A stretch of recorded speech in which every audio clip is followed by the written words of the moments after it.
Assalomu alaykum azizlar, kanalimizga xush kelibsiz. En so'nggi ma'lumotlardan xabardor bo'lish uchun kanalimizga obuna bo'ling. Diqqat, tezkor xabar tarqating. Azizlar, biz Imorat kompaniyasidan yo'lga chiqdik. Aynan bugun anchadan beri mana shu mavzu aylanayotgan edi. Sabrina uchun atalgan uyini o'z egasiga, ya'ni munosib egasiga topshirmoqchimiz. Mana bizning ijodiy jamoamiz. Hormayli bolalar. Charchamayapsizlarmi? Sekin yo'lga chiqamiz. Voy, tapchikam.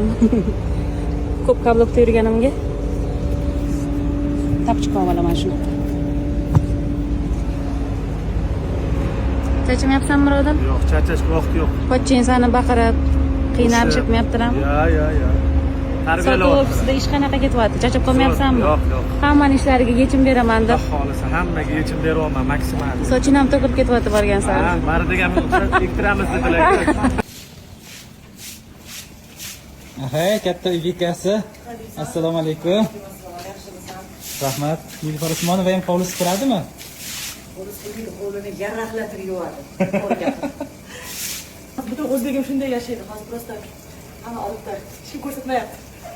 Xolos, atak hamma shunday yashaydi. Hamma chiroyli zaftliklarni qo'yadi-da. Ha. Aha. Kurmaza qilar ekanmiz-da. Yana degan joyda. Bugunmi? Navlandligi bilan o'zim bugun chiqaman-da. Ana. Sizlar bilgan, sizlar har doim go'zal sahnada ko'rgan san'atkorlar Nilufar Usmonova ham uyida mana shunaqa. Yordam beraymi men ham? Ish bormi menga? Oxiridami? Kecha kiyimlaring qani? Kecha kiyimlar. Hozir qo'lingga anaqa Kecha hamma ishlar tugatib ketdim-ku qilib. Qachon?